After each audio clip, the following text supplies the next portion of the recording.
Hi, my name is Richard Yu, and I went from 4 failed businesses, a robbed ATM, and charging Lime scooters for 6 months straight to building an online education business that now generates $700,000 per month on autopilot, and I'm one of the passionate few.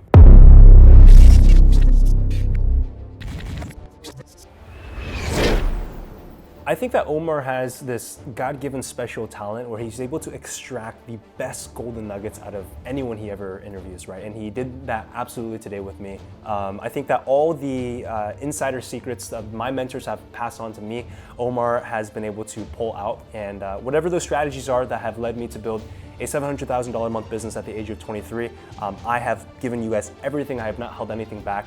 And that is what you're gonna find in this episode. I hope you enjoy it today.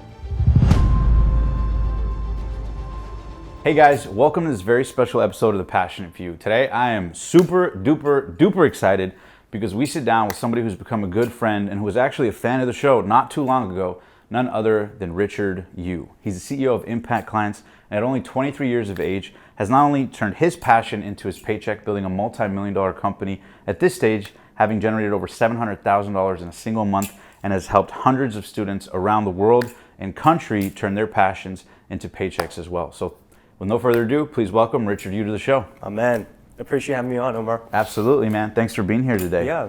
So let's get into your story, man, because your journey has been incredible. You did this in a span of only a couple of years, right? Yep. So give the audience a little bit of context before we get into some of your success. Where did you grow up? What was your childhood like? And then what are you doing today? And then we'll kind of get more into the depths of the story. But where'd you grow up, first of all? Where did this all begin? Okay, man, getting the stats on the athlete. I was born in Alabama in the South. Most people don't know, that's kind of random. But my parents and my family moved over to Orange County, California, where we're filming this right now, when I was 2. So pretty much I grew up in Orange County my entire life. It was. Are we going deep into the full story? Yeah, I want to hear, like, when you first grew up, like, where was the entrepreneurial bug for you started as a kid? Yeah, so I'd say, Omar, the thing that happened for me is, because my parents immigrated from China to the States through an academic visa. My dad got a PhD offer, and that was how they got out of communist China. School was kind of the path to freedom for my parents. And so that's all they ever knew. And so ever since I was a young kid, academics, like that stereotypical Asian family of you have to get good grades, you have to do well in school. It was a very real thing. And it wasn't just because like my parents were super anal, it was because that was literally how they escaped communist China. They had to get out with a student visa. And so from a young age, my parents had always emphasized stability, getting a good career. And while there's nothing wrong with that, I just kind of felt like I wanted more, right? Both my parents are engineers. I love them to death, great relationship with them. And they pushed me to also go into the sciences. And so only child or? One older sister. Okay. So, but she's 8 years older. And so after she went off to college, it was kind of just me. But I mean, to focus on kind of the childhood upbringing, I'd say, the biggest thing my parents wanted for me was, Richard, we want you to be a doctor, we want you to be a lawyer, some kind of engineer, and that way you are not only helping people, but it's well-respected, good pay, right? Very stable childhood growing up, and I did well in school. I didn't particularly hate school, like school was fine, but the biggest thing, man, was when I got into university, I got into good school, UCLA, started going there, studied biology. And I was pre-med because that was kind of all I ever knew when I was a kid.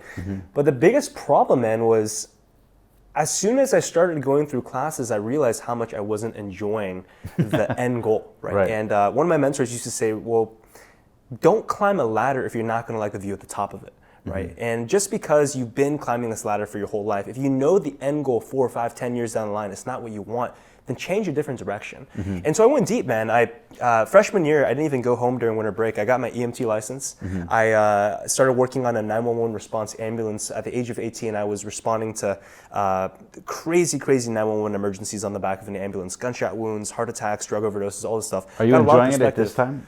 At this time, I do like the process. Yeah, I'm enjoying the process. But it wasn't until I started working in the hospital as an intern and started shadowing doctors where I realized, this is not the path for me. The long hours, the lack of freedom, and I was seeing, the income that you can make as a physician is fantastic. You can get to $200,000, $300,000 a year. I was just thinking, man, that's it. Like, you're capped. You can't grow any further because you're limited by the hospital. And that's where I kind of realized, like, okay, there's got to be something else outside here. And so Yeah, man, that was pretty much my upbringing from then until university. And when I got into university, by my second year, I started meeting a lot of entrepreneurial students at UCLA. And the funny thing was, I never really resonated or fit in with all the pre-med kids, but with these entrepreneur kids who are super driven, who love networking, that love adding value, love serving and helping people, I realized, man, I click so well with these people. And one of my friends, Kevin, he told me, Richard, the only difference between you and me is I study business and you study biology. You like all this pre-med stuff, but other than that, like our values, our drive, our goals are very alignment. You should give entrepreneurship a shot. And so those words stuck with me the end of my first year. I started a company because I thought, you know what, imperfect action, right? Imperfect action. Back then, I wasn't even into self-development, but I just realized, you might as well take action on something. And so, even though you have no clue how to do it. Yeah, no clue how to do it. No, again, family background, all science background, no business experience whatsoever. And you're like 20 at this time? I'm 18, okay. Freshman, I'm 18. And I start the only thing I knew is, okay, if business is simply exchanging goods, exchanging services, exchanging value for money, then you need to create some kind of value for people. And I had some of my friends who were in fraternities and sororities at UCLA, and a couple of my friends who were in sororities, I noticed, hey, they will always wear matching things. They always wear matching things. And so I thought, okay, well, I might as well create some kind of product that can go for all of them. And I saw one sorority girl that always wore these matching t-shirts, matching baseball caps. But I noticed they didn't have jewelry, so I thought, well, why don't I just create a bracelet for one of them? And if one of them buys and falls in love with it, then all of them are going to fall in love and buy it, right? And so, that's exactly what I did. I called up a couple manufacturers in China from Alibaba, imperfect action. I bought a sample for like $50 from the $100 in my bank account. And I showed that sample to one of the executives at this sorority. She fell in love with it, placed an order for 200 bracelets, just like that. Wow. And so how much was the order for, do you remember? It was $9,000. $9,000 for 200 bracelets. And how much did it cost you, do you remember? That's a good question. It was less than $500. I know that for a fact. Yeah, it was less than $500, and so it was a couple $1,000s of profit from that. But it was just validation. Like, hey, this you can create a product regardless of what your background, what your skill is of any kind, and you can exchange it for value. And it was just eye-opening for me because I had never had an experience like that. So that was your first scientific experiment in business, first experiment, so exactly. First scientific experiment. And ultimately, man, that business didn't work out because I was never passionate about jewelry to begin with. Right. Nothing wrong with the business in of itself. It just wasn't something I was passionate about. So that kind of fizzled up on my second year. But the one thing, man, was that made me catch the entrepreneur bug, and it made me realize that there's something out there. And I know at one stage you start trying a bunch of different stuff, including charging scooters. Yep. Talk to me about like what was your sort of like foray into the next couple attempts at business? Yeah, man. Well, it's funny how you asked that. So pretty much from freshman year and sophomore year, I'm still deep in the medical sciences at school. My parents pretty much said, hey, Richard, we like the fact that you're doing this business thing, but keep school first because you're going to be a doctor. And so it's like, okay, yes, Dad, yes, Mom, I'm going to keep doing this thing. And I went really, really deep into all these pre-med extracurriculars. And I kind of just felt like I was going with it for the sake of going with it because that's all I ever knew. Like all of my peers, all my classmates, they're all pushing me. I'm doing well in school. And, I think there's so many people like that. There's a lesson in that, right? Just because the people that you grew up with, just because your environment is all headed in one direction, if you don't feel like you're on the right path, it's okay to pause and think and ask yourself, wait, is this the right path for me? I think a lot of people, they almost need permission. Well, this is your permission to think that, right? And so what happened for me was, there was an opportunity to go study abroad between my second and third year in university, and I absolutely pounced on it. It was in England. And the reason why I wanted to go on the study abroad trip was I wanted to actually detach myself from the busyness of UCLA because I was already involved in so many student organizations, and I still didn't know, is this the path I had gone on? And by my third year, the next year, I had to take the MCAT, which was the entrance exam to go into medical school. And once you take the MCAT, you're deep in. And so I realized, okay, this is my last summer where I get to actually figure things out. And so I'm abroad in England at the University of Sussex, and I'm just taking some physics courses that summer. But the big thing I wanted to experience in England was I wanted to meet the owner of a company called Gymshark. There's a fitness company called Gymshark. Yeah, Ben Francis. Ben Francis. He it's a $1 billion company now. They went public in England. Back then, he's a young guy too, right? Yeah, he's 28 years old now. Back then, he what was it 3 years ago, so he was 25 back then. The company was only 6 years old. They just crossed $300 million in annual revenue. And I'd actually followed them ever since the very beginning. Wow. And so I really wanted to meet Ben Francis because he dropped out of college to start a business. And he was so broke, he was delivering pizzas at Pizza Hut in order to raise money for the first screen printer to print his shirts. Wow. And so I realized, okay, there's something scrappy about this guy. This guy dropped out of college, didn't listen to any of his parents' advice, his friends' advice, and so I had to meet him. And so at I pretty much did from it was an 8-week program that I was there in England for, and every single week I would try to find some kind of way to get in contact with him. Instagram DM him, I emailed their Gymshark customer support, and nothing went through. And quick question: when you go to England, is part of your intention to get Ben Francis? No, that came halfway through the England trip. Gotcha. Halfway through, yeah. So I was just studying abroad there, traveling, having a good time. You were trying to connect the dots. Yeah. And then during that time, I was doing a lot of self-reflection. This actually, I forgot to mention. This was during the time because in college, actually, my first year, I became Christian. That's where I came to know the Lord. And so that summer, I'm becoming a lot more tuned in my faith, and so I started praying. I said, God, I don't know what is the path that you want me to be on, but whatever the path is, could you please make it clear? Because right now, everything's just so murky. And so pretty much every single day that summer, I made this prayer. I said, God, this is a turning point in my life, because after the summer, I'm going to take the MCAT, I'm going to get into medical school, and I'm going to go all in with that. And if you want me to be the best doctor and serve people and love God, love people through being the best dang physician this world has seen, I will do that. But if there's any part of me that you want me to be an entrepreneur and build businesses that love God and love people, that will build God's kingdom through that, I would make this prayer. And could you please make it known to me as clear as night and day? That was a prayer I made. And pretty much every single day when I was in England, I would make that prayer in the morning after my Bible study.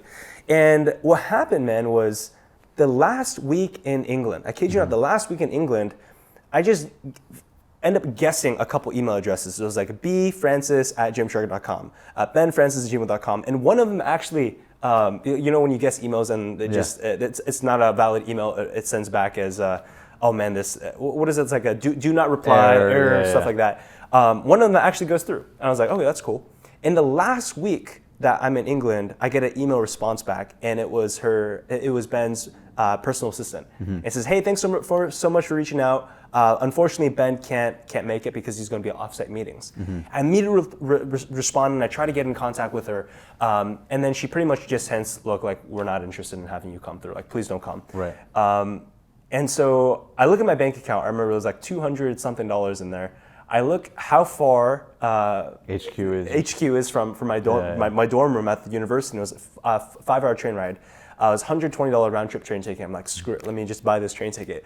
And so I take my finals. I'm finished with finals. It's like 3 days left in England, and I hop on this train. I remember I'd wake up super early, like 5 a.m. Pressure. Took a 6 a.m. train ride, and I just went with no expectation. Like, what the heck am I doing? They told me not to come. They said Ben Francis is probably on offsite meetings, but I still show up.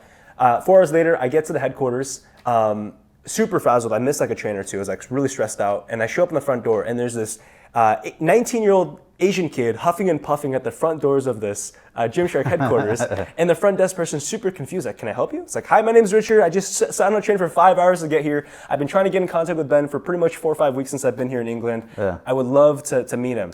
And he pretty much says, no, he's not here. Right. Yeah. And so he gives me a tour of the spot of the entire headquarters. It's really cool. But then he kind of realizes, like, look, we can't have this kid just hanging around this HQ. It's not professional. Sure. And so he's hinting for me to leave the room. And right before he kicks me out, I'm like, is there any way I can just interview someone here? Because I'm an 18-year-old. I need to learn more about business. I'm a business student, entrepreneurship student. Can I interview a team member? And he says, yeah, sure, why not? So he allows me to interview Courtney, his co-secretary. 20 minutes go by, fantastic interview. And at the end of that, I knew, shoot, if I don't get another interview, then they're going to boot me out. I need to buy some more time. Right. And so I think, Courtney, is there any way I can interview your manager? And Omar, I kid you not, at that second, her manager comes through the front doors. Wow. And she comes through, and then she's like, of course, she's right there. Rosa, get over here. I meet Rosa, and I have a 20-minute conversation with her. I'm taking notes on the laptop. And you're winging this. I'm winging this. The whole time I'm thinking, I have to buy more time because I have to figure out if Ben Francis can get here so I can actually have a conversation. Right, and now you're building rapport with the gatekeepers. Building rapport. And this is so important because what's going through your mind at this time, you're totally scared. I'm sure your heart's racing, and you're keeping composed. You have no money.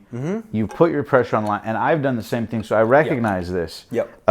But can you I just want to zoom in so that you can speak to the audience of how scared you're feeling the fear and doing it anyways, right? Yeah. Because a lot of people assume, well, easy for Richard. I'm sure he was confident enough. No. But you were just as nervous as anybody watching this probably would be, if not more, right? I was a 19-year-old with $200 in my bank account, $120 I just spent on a non-refundable train ticket. I show up with no guarantee whatsoever, and it was so uncomfortable. But here's the thing.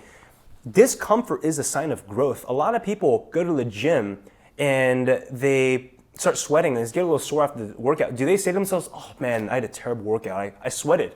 Like, no, like the fact that you sweat, the fact that you're tearing your muscle down and getting tired, that is a sign that you're improving in your physical body. So if we don't question it in the gym, but then we look at our own personal lives, why is that the case? Why is it the case when our business gets a little uncomfortable, when sales calls happen and people say no, all of a sudden, crap, well, I guess it just wasn't meant to be. It wasn't God's plan. It's like, no, like discomfort, dude, like is the way. Discomfort is the way. Just because it's God's plan, no one said it was going to be easy, right? And so that's a huge lesson.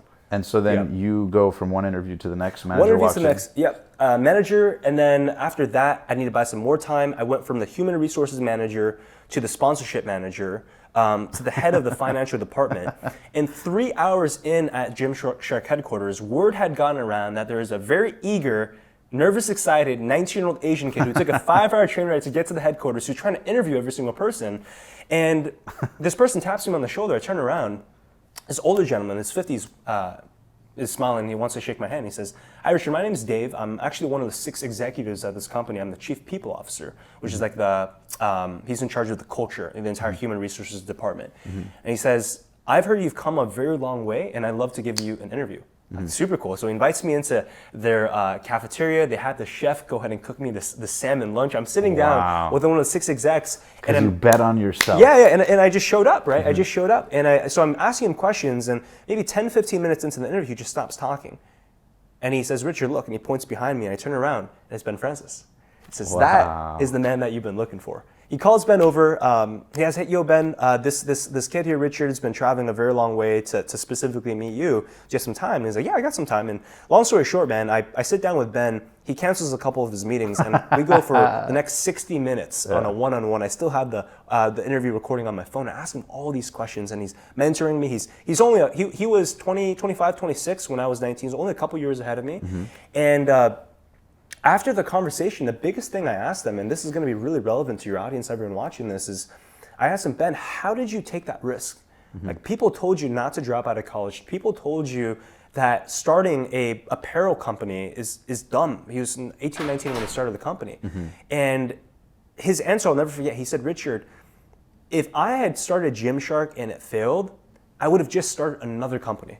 And if that failed, I would have gained skills, I would have had a cracking fun time, and I would have just started another thing." He said, "Look, when you're 18, 19, 25, 30, you're young, taking a risk is not actually risky." Right. And the reason why is because if you fail, the only thing that you can gain out of it is skills and a higher chance of likelihood of succeeding in the next one. He says, the people who are actually taking risks are the moms and dads, those that have jobs, that then lose their jobs and are forced to start businesses because they have mouths to feed. Those are the real unsung heroes. But dude, when you're 20, 25, you're not taking a risk when you start a business. It's uncomfortable, but you absolutely have. It's the best time. And so he said, "Richard, it's risky not to take the risk." And then right when I'm about to leave, I'll never forget this, man. Think about this, capture this closely, because I'm going to loop back to this in just a little bit. But I shake his hand and I say, "Ben, you've inspired me to dream bigger dreams." That just came out of my heart. It was just from the bottom of my heart. I told him that, "Ben, today what I've learned from you is you've told me I have to take a bigger risk, right?" And that's where I had the epiphany, okay, well, maybe I should put pre-med on pause and start this new business. Right. And then I shook his hand and I said, "You've inspired me to dream bigger dreams." 48 hours later, and I'll put a button on the story, I'm super stoked that I had this awesome conversation with Ben Francis. And so I go to this church in London. It's a really big church there called Hillsong London. And I go to this church, and it's my last Sunday there. Like, the next day I fly back home. And the pastor that was speaking that day at church was a guest pastor from Los Angeles. I think that's so strange. Like, I go to England and I'm from LA. I'm literally flying back home to LAX the next day. But the pastor's from LA. And he gives this awesome message. It's a 2-hour message, one of those messages where people are standing up, hands in the air, super powerful messaging. You feel it. But the crazy thing, man, was at the end of the message, he just looks at the audience. He says, in my life, he's 86, very old gentleman. He said, in my life, I regret not doing two things. And he says, the two biggest mistakes I made in my life is, number one, I did not take a bigger risk. And number two, I did not dream a bigger dream. Word for word identical to what Ben had told me 48 hours later at a completely separate event. Right? Ben Francis showed me why it was risky not to take a risk, and then I had to bet on myself and just put medicine on pause to start a business because that's what I felt in my heart was called to. And when I shook his hand, I said, Ben, you've inspired me to think bigger. You've inspired me, word for word, I said, to dream bigger dreams. 48 hours later, at a completely separate event, a pastor flies in from my hometown in LA to London to give this message, and he says he regrets not taking a bigger risk and not dreaming bigger dreams. I broke down, man. I broke down in that theater, in that church setting, and I just started crying because I knew that whole summer I had been praying to the Lord and saying, God, what is it do you want me to do? You want me to be a doctor? You want me to be an entrepreneur? Just show me as clear as night and day. And I don't know how much more clear it could get. That was God saying, Richard, you got to take a risk here. I know putting medicine on pause, leaving pre-med is scary because that's all you've known. Your whole family, your whole life's been pushing you on that. It's scary. Take a risk on that and dream a little bit bigger because I got something bigger planned for you. That was what I got from that. And I jumped back on a plane the next day. Inspired as heck, yeah. Inspired as heck, goosebumps all over. And I never looked back. I dropped pre-med, and I didn't drop out of college. I quit the pre-med track, and the next day, like the very next day. Yep, literally the next day. Put on my stories, told my parents, and everything. Were you scared, inspired? What was going through your head? Back then, I was just inspired. I was just inspired. But here's the thing, man. I failed 2 more businesses over the next year after. Yeah. So yeah, man. Pretty much, I come back home. I'm a 3rd year in university now, and the next 2 businesses that I start, one was drop shipping e-commerce, and the next one was an ATM business.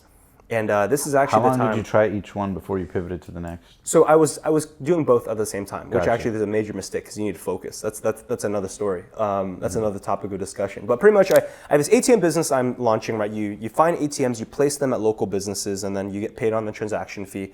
And then I was also running a drop shipping e-commerce business because I was just figuring out, trying to see, hey, what are some ways I can make money online, make something work? And I feel like this is around the time where I actually remember getting a message from you, Yep. probably around this era. Yep. Yeah. This is when I discovered your podcast. Oh, wow. This is when I discovered your podcast. Around the time That's amazing. I started actually listening to the podcast in England. It was Craig Ballantyne. I listened to that one, Beatrice Coulian.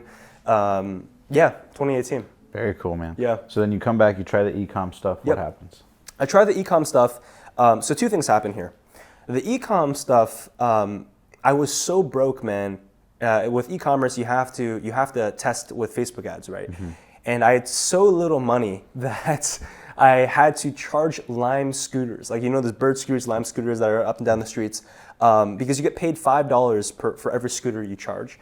And so what I did was, in order to fund my $50 a day that I had to put into Facebook ads, I would pick up between the hours of 8 p.m. to 10 p.m. at nighttime. I would literally run around campus with my Honda Accord, and I would load up the back of my Honda Accord and trunk with these scooters. And I'd be super embarrassed, like make sure I put my hood on, make sure none of my friends see me, because I was super embarrassed, right? Like, man, everyone's hanging out, having fun time, and literally Monday through Saturday, I'm running around picking up scooters. Yeah. And then between 4 and 5 a.m. the next morning, I would have to wake up and drop these scooters off at the designated locations, and I make like $45 to $50 a night. Right. And I did that for 6 months straight, just so I could have the Facebook ad spend to work with my e-commerce business. And the thing with e-commerce business is you actually have to be good at creating creatives, creating the Shopify store, all the stuff, and I was just bad at all of it. So actually, it never worked. It never worked. Like, so you were funding it, you did all that work, and it didn't even work yet. And I don't regret a single second of it. That's right. Because every single business you fail, you can only win when you learn, right? You can builds only character. win when you learn. And the discipline of having to physically wake up at 4 a.m. to drop off scooters at 40-degree weather, and then sacrifice for 6 months straight in my college experience, no nighttime social life, like legit 7 p.m., finish my homework, 8 p.m., I'm running around campus picking up scooters while friends are going out having a good time, right? Wow. That built up so much, like that sacrifice and character, and we'll get into it a little bit, but like that high performance kind of lifestyle really, really started to ingrain in me the importance of work ethic and sacrifice. Did you have discipline at this stage? Yes. Okay. I would say at this stage, the scooters was a big part of it, but I had an athletic background. I was a wrestler in high school and all that. That built into my work ethic. So you had a recurring theme of Yep. discipline. You were just looking for vehicles to sort of channel it into Exactly. to a certain degree. Yep. Okay, and then from there, I know you started a program in UCLA, and then this is kind of where you have your first sort of home run in business. Yep. Talk to me about what that was, kind of high level. And then Yeah. we'll get into kind of what that pivoted to a little bit Yeah, later. yeah. So pretty much what happened. Well, is it cool if I share the story of kind of how I came across your podcast? It's Sure. actually a huge, profound effect. So pretty much what happened, man, is my third year.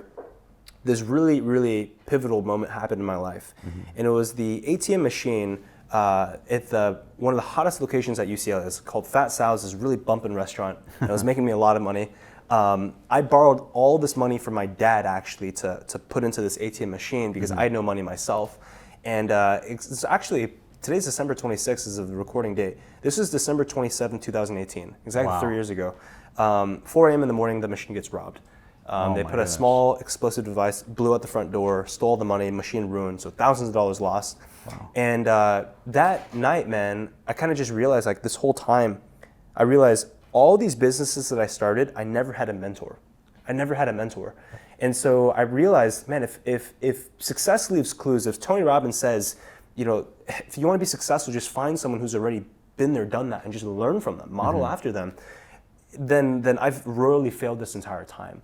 And because I didn't have a mentor, actually that night, I was just praying. I said, God, like, you know, 6 months ago, I had this experience in England where you said, I want you to be an entrepreneur. And this entire time, I've just been taking L after L after L. I'm charging my scooters. This e-commerce business is not popping off. My ATM business, which I thought was having some success, just gets robbed. Like, what's going on? And the I pressure, I'm sure, too, Yeah. from your parents. Dude, what is this yeah. guy doing? Exactly. He What's this dropped guy out of doing? school. He's Yeah, charging yeah. scooters. Richard, what do you- Exactly. yeah. I'm literally thinking here, like, I thought this was God's plan for my life. And yeah, like, I literally put everything on school on pause just to do this. 6 months in, no fruit. And again, I was going back to what I was saying, just because it's God's plan, no one said it was going to be easy, right? There's still a struggle. What do they say? God's delays are not God's denials. Amen, amen, right? And so what happened, Omar, was that night I made the prayer. I came across one of your podcast episodes. And this is why I'm such a big testimony for the Passionate Few. It was a podcast interview with Joel Marion. And Joel Marion is a 9-figure CEO, $0 to $100 million with supplements, right? And he's also very open about his faith. I listened to that podcast episode later that day, or the following day, and I just knew, like, man, I think this is the mentor that I'm supposed to learn from, this Joel Marion guy. But it was the podcast interview, man, specifically with you, the way you asked him questions, he shared his stories. Long story short, Wow, man, dude, that means the world dude, to me, bro. Of course, man, glad- of course. It's like it had a literally profound would effect. not. It would not have happened if it wasn't for the episode, man. Just the Apple Podcast feed, the episode just popped up and I listened to it. Over the next 3 months, I send Joel Marion over 43 direct messages before he finally gets in contact, before he finally responds. He responds. I immediately send him my phone number. I said, Joel, is there any way I can get in contact with you? And he actually calls me. And I asked him, Joel, why did you call me? Like, dude, you're running this crazy, crazy busy company, hundreds of employees. And he just said, Richard, I just felt this pull on my heart. I felt like God was saying, just call this kid, just call him. And we ended up having an hour conversation. And he connected me with one of his closest friends, a gentleman named Vince Delmani, who's also a mutual friend of ours in the space. And pretty much Vince took me under his wing and I began working for him as a operations manager. I worked for free for 3 months. Then I worked as an intern at $14 an hour. And then I became his operations manager and COO my first year out of college. And that whole time when you're working for free, working for 14 an hour, is part of you frustrated that your income is capped, or are you thinking about the long-term plan and you're okay biting the bullet for the short term? Man. What's the mental dialogue going on inside your head? Yeah, man, I'm glad you asked that because I was pretty frustrated because I had this ego complex. I think a lot of entrepreneurs, even though I was making no money, there was this pride in me that said, I'm an entrepreneur, I work for myself. I heard this line, it was said by Dan Locke, that was, it was really profound in this time. He said, if serving is below you, then leading is above you. Right? If serving is below you, if you're not willing to do the dirty work, you're not willing to put in the reps and pay your dues per se, then you're never going to be able to lead. Say that one more time. I love that for the audience. If serving is below you, then leading is above you. Wow. If serving is below you, then leading is above you. Exactly. Wow. And so during that time, I realized, like, man, so I've been doing this entrepreneurial thing. I have no mentor this entire time, and I've been failing because clearly I have no skills. So it makes sense that I've been failing. But I've also never been in a position where I served first as a lowly intern of an organization. And so Joel Marion, who I listened to the podcast interview, connected me with his best friend who's hiring, and I worked for free for 3 months as an intern, and that led to $14 an hour as an operations assistant, became operations manager. By the time I graduated and went full time with him, I became his chief of operations. And how old were you at this time? 21. 21. And you moved in with him? I did. Yeah, I moved in with him for 3 months. And scared, nervous, excited, or just full speed ahead, inspired? I mean, he lives in Toronto, right? I'm in Southern California. He's on the northeast side of the continent in Toronto, and so I just had no idea what to expect. And what's the vision for you too? Is it I want to build wealth, I want to make millions of dollars? I mean, if just being really transparent, what is it that made the fire so hot inside of you? Because a lot of people watching this may have a fire, but most people may or may not take one of the risks, but you're taking just huge inspired risks, and you're losing some L's. Right. You're getting skills. There's W's in other contexts, which I'm sure you realize later. But what's the fire? What's the light at the end of the tunnel that's compelling you? Is it impact? Is it money? Is it maybe when you were younger you didn't have a lot, you aspired? Is it why not? Is it what's fueling that fire inside this whole time? That's a good question, man. I'd say 3 things, right? I call the 3 I's: impact, income, and influence, right? I want to make impact. I want to make a difference in people's lives. I got into my career wanting to become a doctor because I want to serve people. I want to help people. When I was in emergency medicine working on the back of the ambulance, my job was literally to save people's lives, right? So I want to make a difference and impact people. Income, I want to be able to provide for family, right? Family is middle class, engineer, working class, never was able to have the nicer things, right? Always go on vacation, always choose the most affordable things on the menu. First world problems for sure, but just I wanted more for my family. I want to be able to do more for them. How about a Lambo for yourself? Yeah, well, we'll talk about that. Which you now have. Yeah, Congrats which on I that. do. Thank you. That's Awesome. And then thirdly, influence, right? Just being able to feel, I think, the book How to Win Friends and Influence People talks about this. That was my first personal development book. Yes, by Dale mine as Carnegie. well. Yes. Dale Carnegie, same here. Says that everyone just has a core feeling that they want to feel important, right? That we feel like we're making a difference. And I want to be able to have that influence and have that impact and feel like I'm making a difference in other people's lives, right? Those are the 3 motivations for me at that time. And then so you start working and you become his right hand at the company. Yep. And then you're learning the ins and outs of a coaching business, or what type of business was it? So Vince was a online fitness business coach, and so he was teaching personal trainers, fitness professionals on how they can scale their coaching business. But fundamentally, Vince's business model was an online education business, online coaching business. And day to day, what are some of the responsibilities you're doing there, learning? Yeah, so as is operations is, I think you wear all the hats of the company, right? You wear all the hats. And the biggest thing when you're getting started in working with a business is you have to gain a high income skill. That's the most important thing, right? So high income skill could be closing, taking sales calls to be able to close deals, copywriting, right? Writing sales copy. Public speaking is a huge one because that's super versatile. And then just overall, I'd say a high income skill that is super undervalued is leadership. How do you actually lead a team effectively?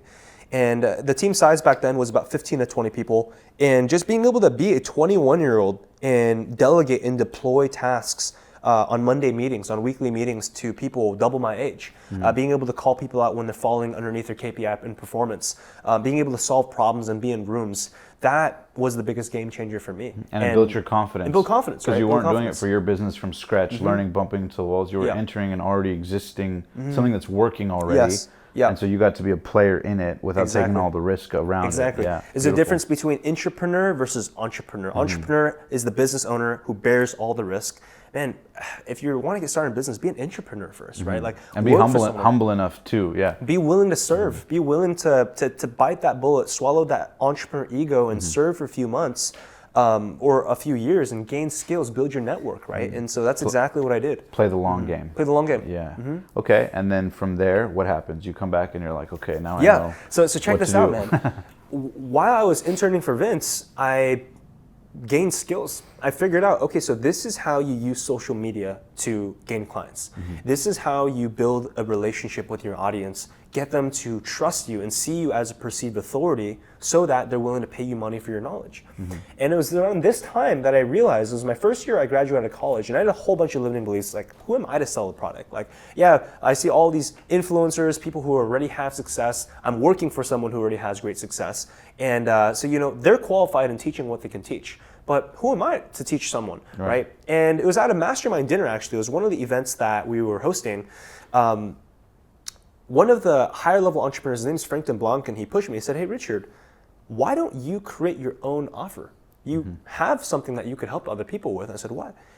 Look at your own life, man. What are you passionate about? And back then I was really passionate about productivity. I had a YouTube channel that was picking up speed. I was documenting how I was waking up early, how I have better time management skills. I actually got pretty good grades in university because I had good, what I call high performance skill sets, right? Productivity, time management. He says, why don't you teach other people that?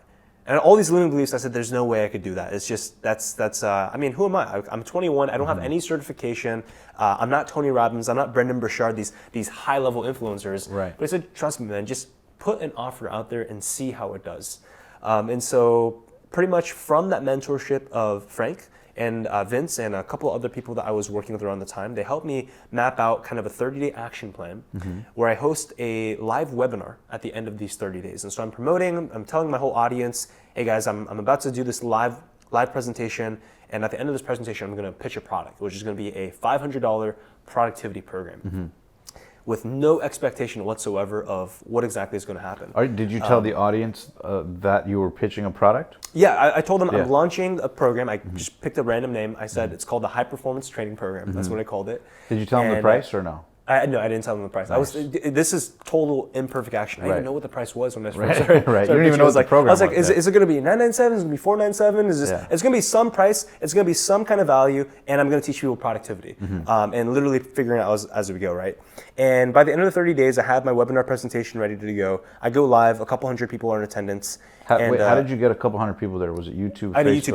YouTube channel. Yeah. So it was 100% from YouTube. 100% from YouTube. Video. But YouTube, the cool thing is when people follow you on YouTube, that trickles into your Instagram, Facebook group, and all that. And so I go live on this masterclass, this webinar, and I pitch my product at the end of it. And by the end of that presentation, I had made over $50,000. Wow. Over 100 people had bought a $500 program. Wow. And do you remember how many people came onto it? It was over 1,000 people in total, and so it was a 10% conversion rate. Wow! So it was like decent for webinars. And this is your biggest day ever at the time. You must be biggest day ever. Over the moon. I've never I was making $4,000 or $5,000 a month as an operations manager, right? And so you were on a high that night. Yeah. It was surreal, man. It was just the first time. Like I wasn't even bouncing off the wall. I was excited. I was just like kind of dumbfounded. Finally, like, wow, like this finally happened. It's been so long. It's so many years from that was my fifth business. Yeah, that was my fifth business. My first four had all failed.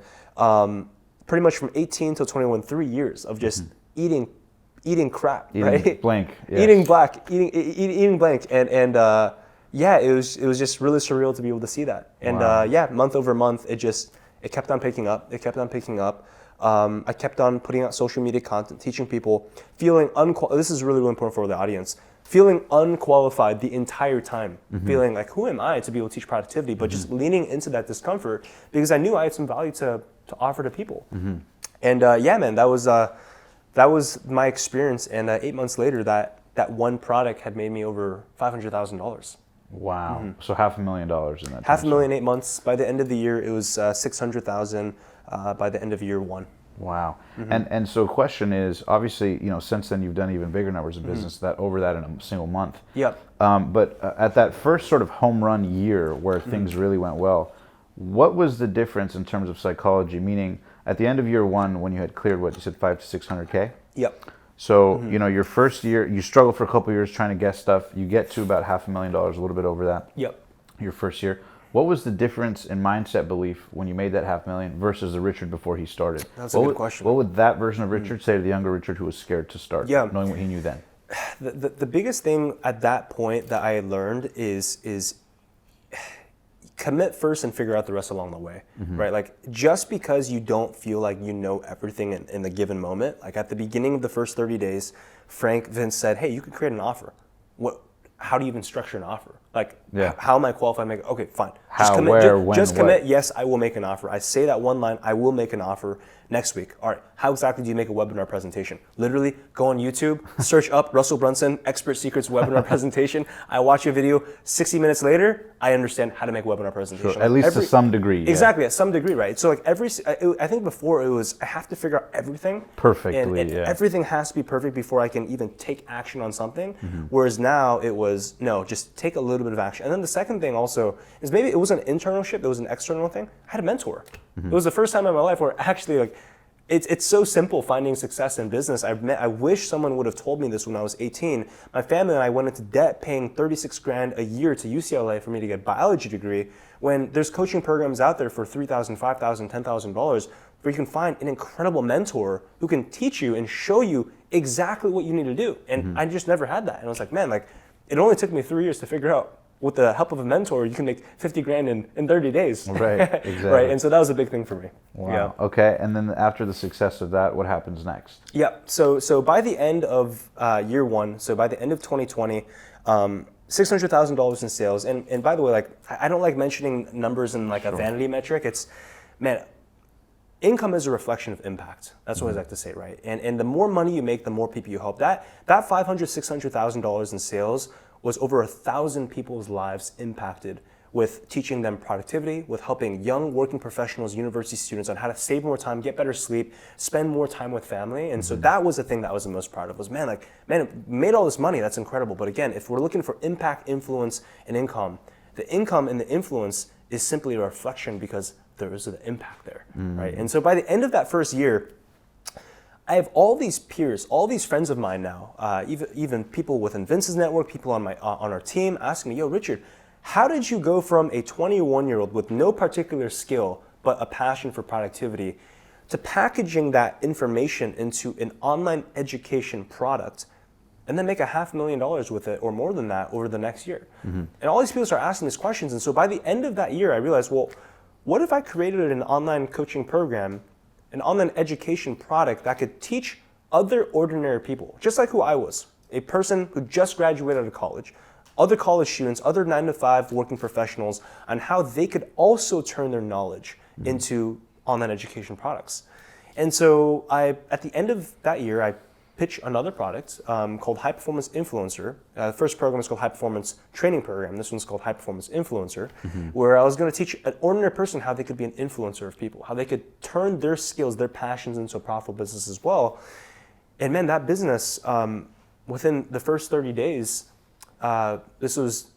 launch date was exactly 1 year ago, December of 2020. That product did $120,000 in its first 30 days. Wow. And so that was another eye-opening, pivotal experience for me because I had another imposter syndrome. Well, I could teach people productivity, but who am I to teach people business? Man, I have mentors who make millions and millions and millions of dollars and they're teaching people business. Who am I that I can teach people business? So there's this imposter, I'm not good enough feeling every step of the way. But I did, and I took action on it. And that first month, we had over 30 students join the program. And, well over half of them to this day now run six-figure businesses because of joining that program. Hey, Richard here. Hope you're enjoying the interview so far. So I did want to let you know, if you're a coach or consultant, how you can scale your business even further, because we figured out a way to use Instagram to actually add $300,000 a month extra to our coaching business, spending less than $10K a month in ads. It's like a 30x growth. It's insane. If you want the training, just go to www.impactclients.co/passion coach for the training. I made it specifically for you for free for Omar's audience. And if you are a beginner, what I would recommend honestly is don't start a business yet. Work for a mentor as an entrepreneur, okay, which is where you can make $5,000 to $10,000 a month inside of business with no risk while you get paid to learn. It's actually what I did when I first got started, and you hear in my story, okay? And specifically this role is called an appointment setter, which is where you type messages on your phone, you book sales calls, you make up to $10,000 a month commission. So if you want access to a free course I made for you, go to www.impactclients.co/passion. And that course is free for you because you're listening to this podcast. Let's get back into the interview. It's an incredible experience, yeah. Wow. And what's crazy about that too is, like, if you think about it, if you hadn't overcome your limiting beliefs about being an imposter, right, the imposter syndrome, then think about the lives that were not impacted, that wouldn't have been impacted had you not. So by you not being courageous, you would have deprived them of their possibilities. So it's almost like by giving yourself permission, you give others permission. Yes. That's a beautiful thing. But of course, you don't realize that till you're on the other side of the fence. Exactly. Okay, so at that level, what are the things you were doing to drive traffic? Because one thing that's huge about what you're doing, and I think why you've had so much success compared to a lot of competitors and why a lot of people trust you and kind of resonate with your approach, is because a lot of people get intimidated by, ads and changing algorithms and all this. But you really built a brand where you were giving a lot of free value for free on every platform. So you were literally giving, and then inviting people who want to learn at a deeper level how to work with you. But you were also doing it, right, with zero ad spend. Because I know a lot of people, I'm sure we both do, who make millions of dollars, but if you go behind the scenes, they're spending millions of dollars trying to acquire those customers. So you built a really lean business model that was both effective for people, but also allowed you to kind of play to your passion. So my question in that is, for people listening, how are you driving traffic? How are you getting eyeballs? Because that's what everybody's saying watching this right now. Where did he get these people? Where did he find these people?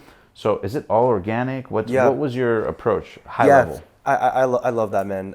Just one line on the topic of keeping your business lean and not spending so much on advertising, especially in the beginning. It's a line that goes, it's not how much you make, it's how much you keep that matters, right? And a lot of people will post heavy sales numbers, drive heavy traffic, paid ads and all this, but at the end of the day, they have a 5% margin, 10% margin business, or they're in the negative, right? It's how much you keep. And that's why I love the model that we preach and practice is all organic marketing, right? Organic marketing meaning not leveraging paid ads, but using social media channels like Instagram, YouTube, Facebook, leveraging these platforms where you're adding a lot more value than you take. When you add value, when you create quality content in which you can teach other people things that you're passionate about, it's you're building what I call this goodwill bank account. You can almost think like this piggy bank. This you can visualize this piggy bank in front of you, where every single time you put out a piece of content that's valuable for your target customer, you're depositing into that bank account, right? You're putting a couple dollars in,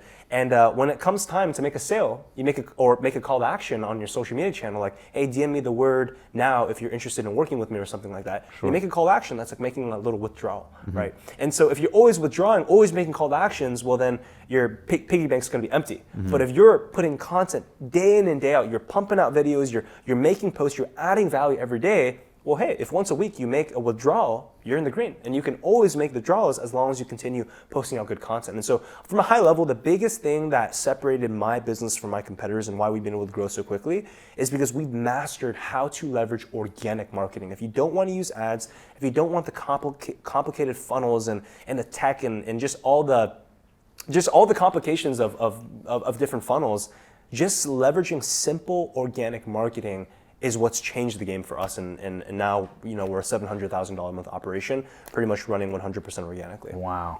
And what are some of the numbers you blew through? Because I know for a lot of people, their first $100,000 a month is like, and now you're like, well, how about 200, 300, right? So from a business owner's perspective, right, and this is a byproduct of adding value to others, what were some of the mental plateaus or the things you learned in scaling your business, the different lessons learned at different levels, right? Because I'm sure operating at $100,000 a month level is different than 300, 500, et cetera, as you ramp up, I know, $1 million a month and past that. So what are you seeing sort of high level as you ascend up the income level? What are the things you're learning day to day that make the true shift for people watching? Yeah, that's a good question, Omar. So that's what I do for a living, brother. Yeah, I love it. So December 2020 was $100,000 a month. And it was actually a very, very big pivotal point. From December to April we were $150,000 a month. So we pretty much cruised from 100 and stayed consistent, and I wasn't seeing much growth. And the biggest reason was because I was a self-employed entrepreneur. I was the one taking all the sales calls. I was doing all the prospecting, creating all the social media content. My team was really small, and I wasn't willing to expand my thinking. I remember the goal that I set myself was just, if by the end of the year, I could be at $200,000 to $300,000 a month, so from 100 to 2 to 300, so 2 to 3x my business, I'd be super happy. Between the month of April at $150,000, we scaled to August 4 months later from $150,000 to $700,000 per month. My goodness. We more than 4x our business. Right. Almost 5, yeah. Almost 5x our business. Well, actually, yeah, almost 5, yeah, because it'd be 1.5 to 7.5. Yeah, so we almost 5x our business over a 4-month period. And the biggest pivotal point was team, building infrastructure.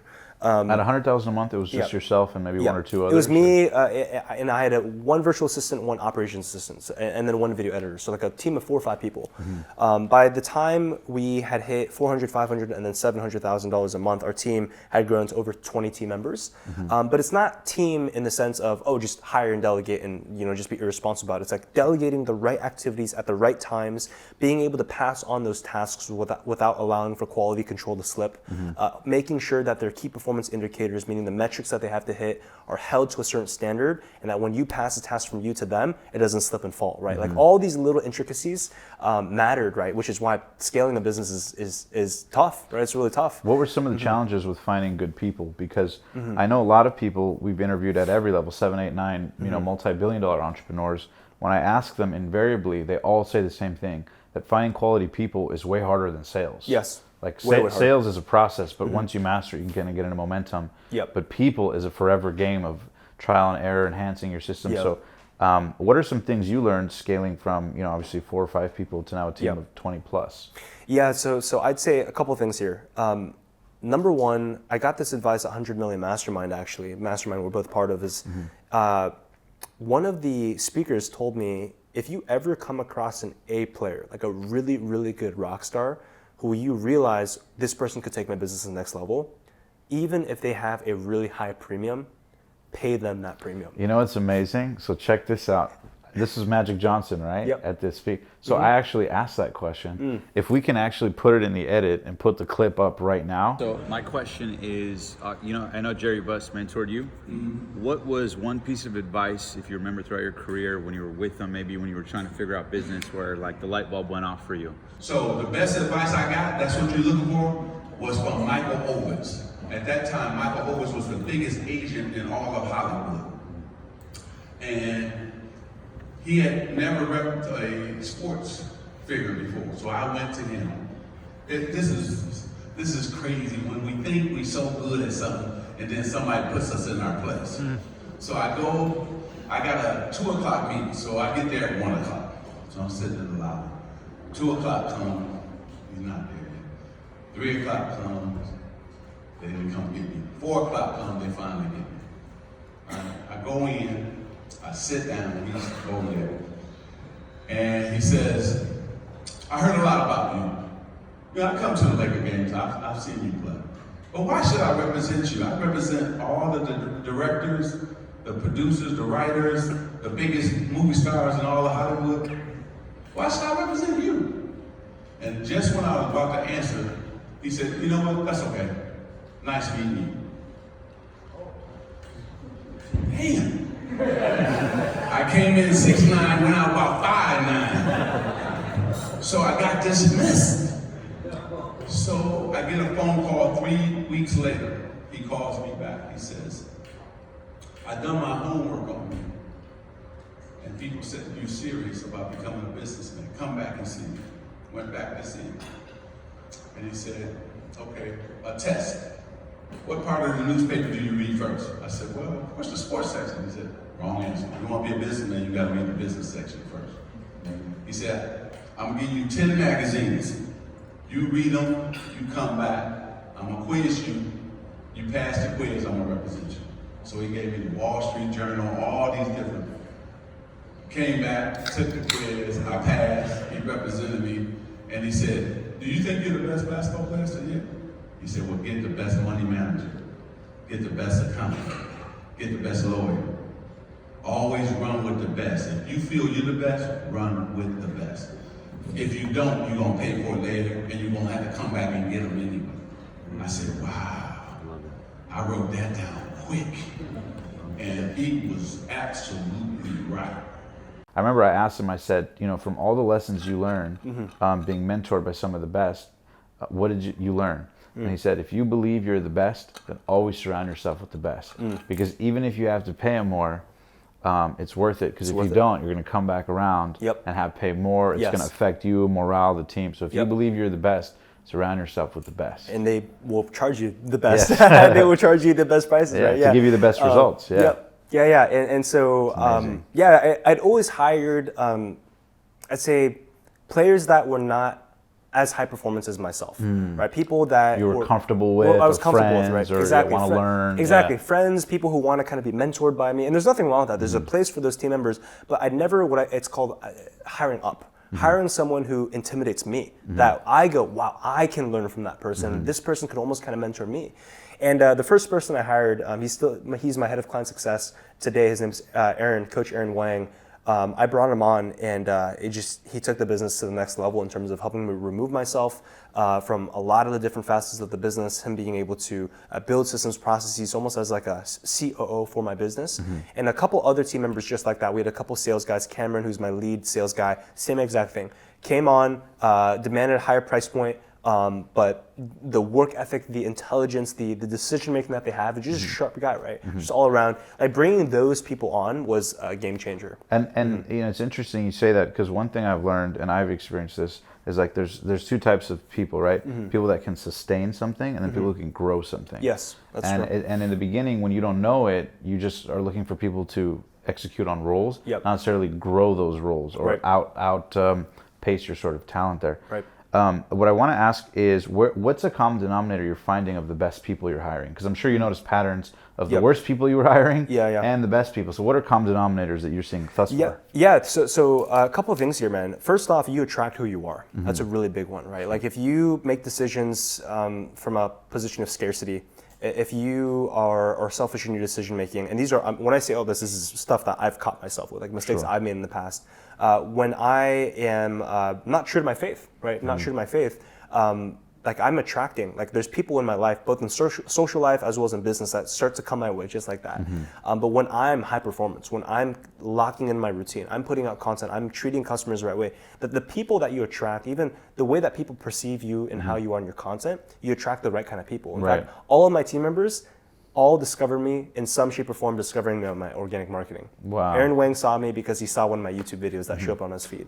Cameron saw me on Facebook in a Facebook group marketing strategy that we've been using. And so the content that you put out, they resonate. Hey, I like this guy's values. I like he's a Christian man of faith. I like the fact that he thinks that client results, putting customers first, is the number one priority of a business. Like all these different things that I would put out there, that's the things that attracted them and pulled them in. That was kind of the thing that brought them in. Like they say, your vibe attracts your tribe. Yes. Wow. Exactly. So then you start scaling the business, you start having the success. What are some of the biggest challenges you're finding? What are the things that are breaking, right? Because business is kind of like a forever Rubik's Cube, right? You solve 3 or 4 sides, another 1 or 2 kind of get out of whack. Yep. So it's this constant building. What are some things that you're finding are some of the biggest challenges that people who might see you and be like, oh, wow, it looks like it's going perfect for him. Yep. What are some of the human things behind the scenes day to day that even you are sort of figuring out, learning? Yeah, I'll give you the emotional side and then the logical side. Cool. So I'll start with the logical side because it's more easy to comprehend. Logically, in the high ticket online coaching business, so if you run an online education business of any kind and you sell on the phone, which is the best form of high ticket online education in my opinion, to scale a business is very simple. You just book more calls and take more calls. That's literally all it is. You can book more sales calls, more people coming into your calendar. The more people you can speak with, the faster your business is going to grow. When we were doing $150,000 a month, we were taking maybe 5 to 6 sales calls a day. Now that we're at $700,000 a month, we take about 25 to 30 calls a day. Excuse me. And so this coming year, we're setting our target and our vision. We want to grow to $3 million a month by December of next year. So in 12 months, we want to be at $3 million a month. The Passion Fee, you heard it here first. Pressure. That's right? Pressure to my team as well. Accountability, public accountability.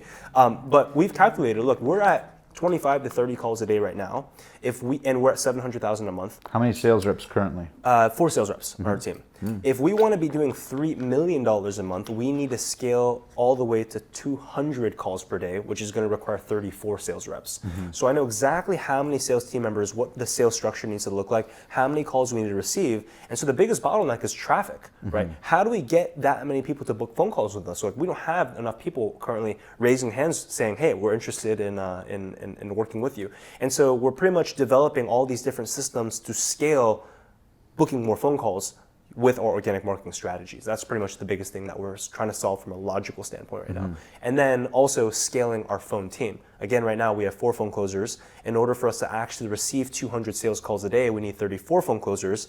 The process in terms of management, of having one manager oversee 8 phone closers, having another manager oversee 8 phone closers, and then having a sales director who can manage 2 managers, like that whole system and building the entire, it's almost like a team organization, team chart, like that is a huge challenge that I'm going through right now. So that's the logical side. I'll share with you the personal side and emotional side. This is a little bit more vulnerable. So I'm really, really tough on the team.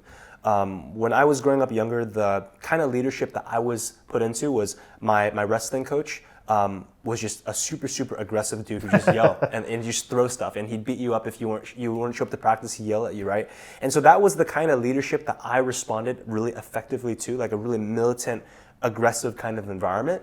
And so this past year, as our company was scaling, that was how I led our team. If people showed up to meetings late, if sales team members were not hitting their KPI, I would just call them out. I would call them out. I would yell at them at the team meetings, and that led to a lot of tense relationships and actually a couple of people leaving. And when they gave feedback, they said, "Richard, I love you and I care for this business, and let me just say, man, you are too tough on your team. Like the way that you respond to tough leadership is not how majority of people respond to tough leadership, and you need to figure out how each individual is uniquely motivated. Some people are going to be motivated by yelling and being tough on. That's pretty much all the athletes on our team, because I have an athletic background, I get that. But other people who maybe have a softer side approach, you have to figure out how to, like the same way that people have love language, there's like a leadership language as well. Sure. And so that was the biggest thing, like lack of emotional intelligence on my side. I was just tough on everyone. When I realized you can't be tough on people, and unfortunately this past year, I've churned through a few team members who just kind of lost that relationship with me, because it's just like, dude, Richard's kind of just too much of a dick. It's like, I'm not being a dick, I'm just really tough. I'm really tough, and I'm really passionate about what we do. I'm passionate about serving our clients, but you can't be tough on everyone the way that you're tough on yourself, right? And so that was the biggest emotional learning lesson that I had from this past year. Yeah, and I think it goes to say too that I think a lot of people hang on to, for lack of a better expression, not the most talented fruit that's part of their sort of organization, because sometimes they feel bad, or it's an emotional thing, or you have a relationship, or you love them as people, and you have a great bond and respect for them. But I heard something very interesting one time, and that is the mission over the man. And when it's, if it's a friend, if it's a man-to-man thing, it's one thing. But when it's a mission-based thing, you're literally compromising your mission to accommodate lower standards. Yes. And so, then it's a moral question, and of course everyone's different. But I get that. One thing I want to zoom in on is there's this beautiful pattern in everything you're saying, where you're starting at the end and reverse engineering outcomes. You didn't just start a business, and I think a lot of people do this, particularly in the coaching, consulting, but honestly in probably every business, especially novice entrepreneurs who are just starting, is they start something and they just, let's see what happens. And there is a certain element of that that's important. But I think the way that I'm hearing from you is that you go, okay, cool, let's start at the end. And there's a great book that I was recommended. I used to work for Rob Dyrdek at the Fantasy Factory. I used to intern for him. There's a great book I recommend. It's called Start at the End by David Levinsky.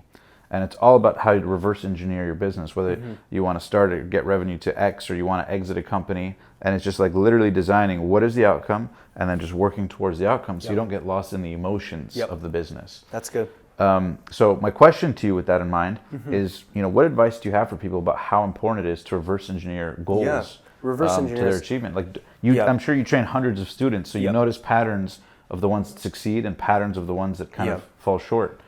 Have you seen that be a huge part of the successful ones? Yeah, Omar, I'd say the advice I'd have on that is, if you have any goal in mind, it doesn't even just have to be in business, it could be in fitness, it can be in any part of your personal life. You have to get super crystal clear on the exact metrics on where you want to be, right? I actually call this writing down the main thing. Every single morning I write down the main thing, and then it's a target I want to hit by the end of the next 30 days. The main thing, so this past month, the main thing was hiring 2 new sales reps and having a new head of marketing come on. And every single day, even though at the beginning of the month I had no idea where we were going to get these new people from, I wrote down the main thing: by December 23rd, 2021, I will have 2 new sales reps and a new head of marketing signed, contract signed and onboarded by December 23rd. I'd write that down.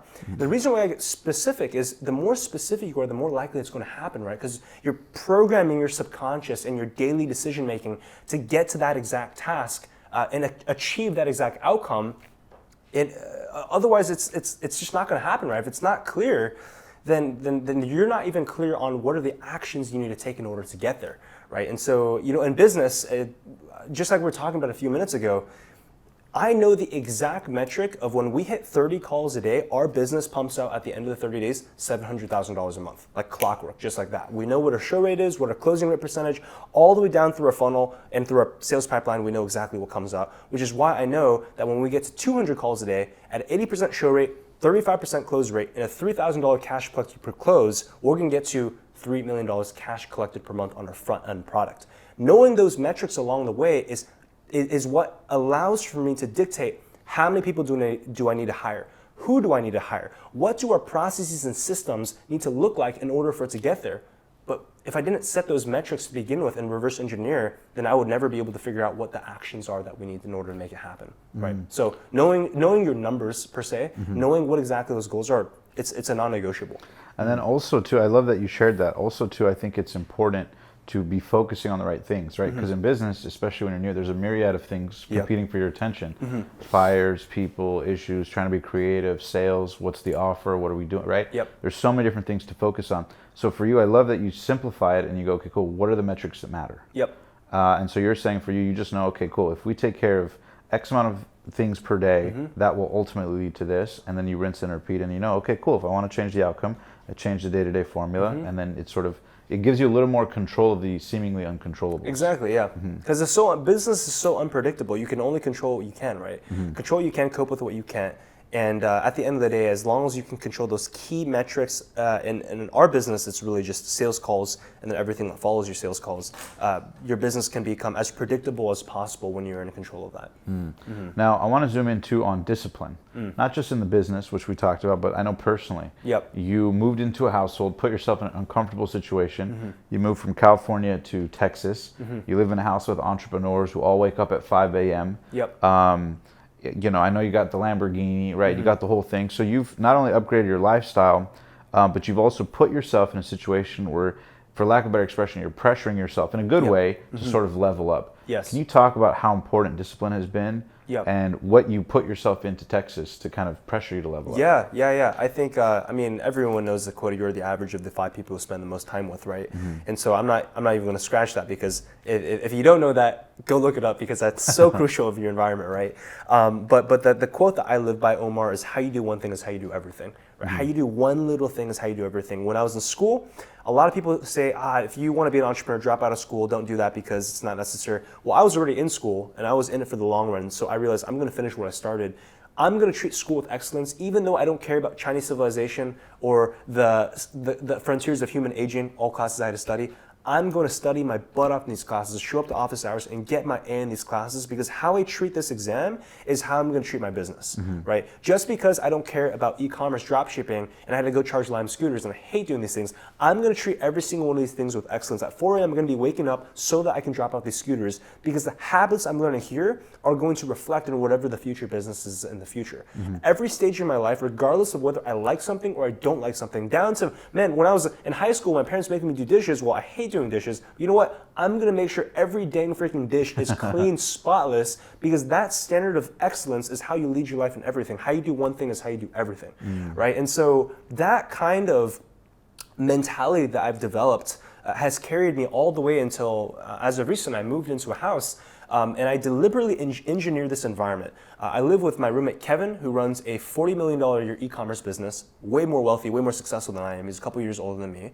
And 2 other entrepreneurs who are actually mentees and clients of mine, also learning from me in our coaching business. And inside this house, our Wi-Fi password is Entrepreneur House. And so it's literally an entrepreneur incubator. We live in this beautiful 6,000 square feet mansion, lakefront in Austin, Texas.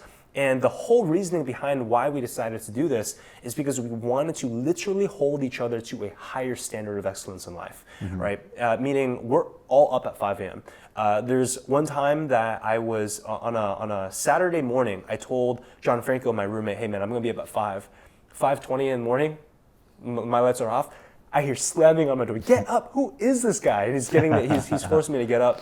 And it's like that level of playful, but like true brotherhood and accountability is just a standard of excellence that I've never experienced before, ever since I was an athlete back in high school, right? Like I'm talking about our diets. I'm talking about no cheating. I'm talking about at 7:30 p.m. and I still want to sit on the couch and watch another episode of Netflix. My roommate turns off the TV and says, no man, like you got to be up at 5 a.m. tomorrow, which means device free by 7:30, no more blue lights so you can get good quality sleep. Like that standard of excellence we've been living in for the past 8 months.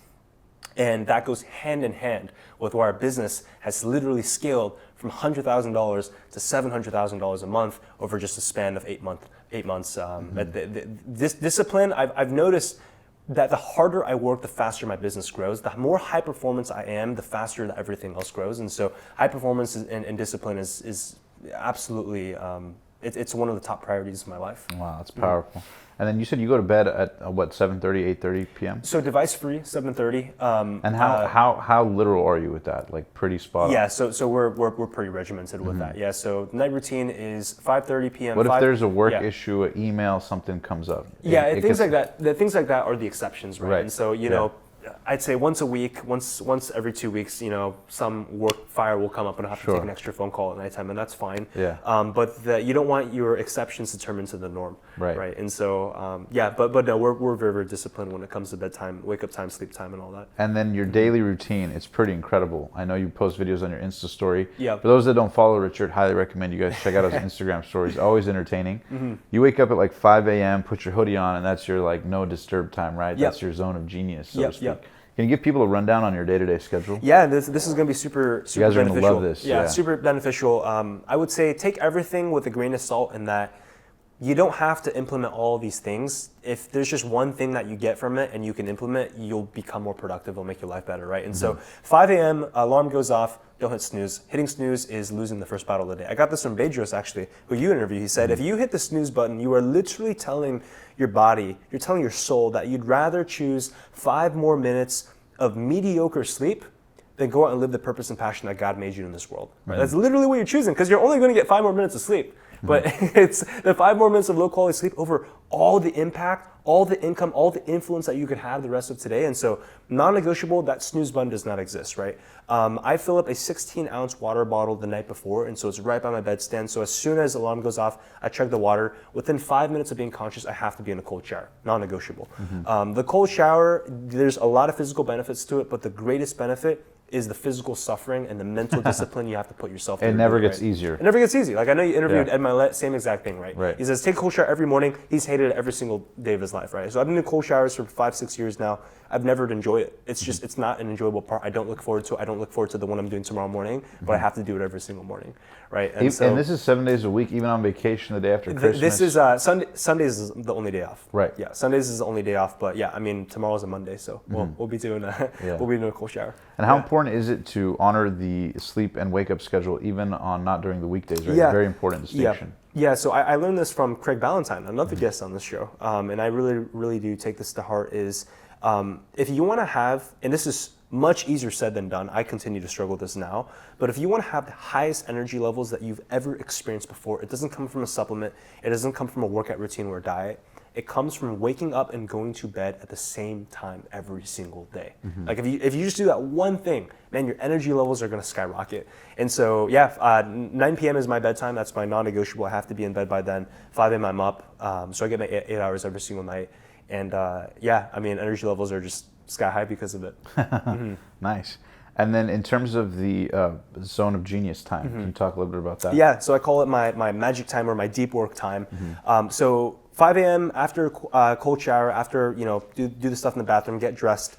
From 5:30 to 6 a.m. I have my non-negotiable Bible study. It's just my time with God, and so I go through the Bible. I say my prayers in the morning. Is that solo or group? That's solo. Yeah, solo. That's just my daily time with God. I do that in my bedroom, and then I go downstairs to the office. And from 6 a.m. to 9 a.m. that's my non-negotiable deep work time.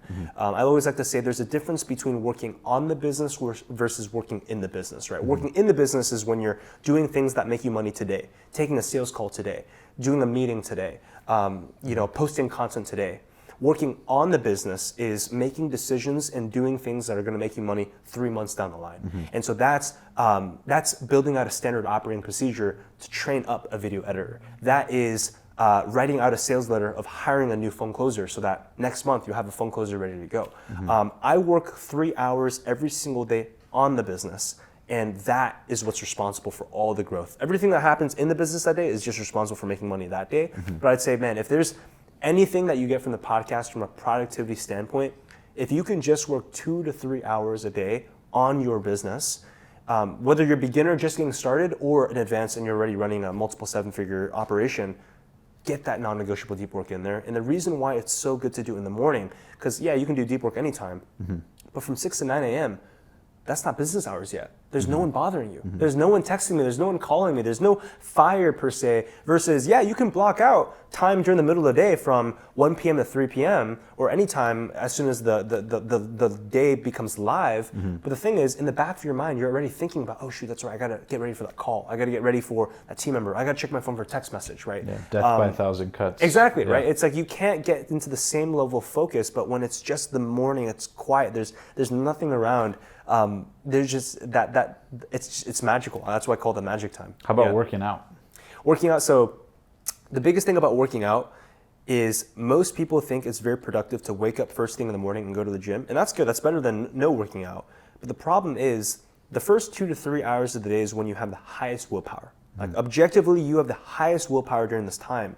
And so if you have the highest willpower during this time, why would you want to put that into working out when you could put that into furthering your business, right? Furthering your business and moving the fastest as possible. And so I always put 2 to 3 hours working on the business first, and your brain gets to a certain level of fatigue where, all right, you need a physical re-energizer, and so go for a 1 to 2 hour workout after that. And so that's pretty much what I do. From 6 to 9, I have my workout, about 30 to 45 minutes of team meetings from 9 to 10, and then from 10 to noon, that's my 2 hour block for me to go train.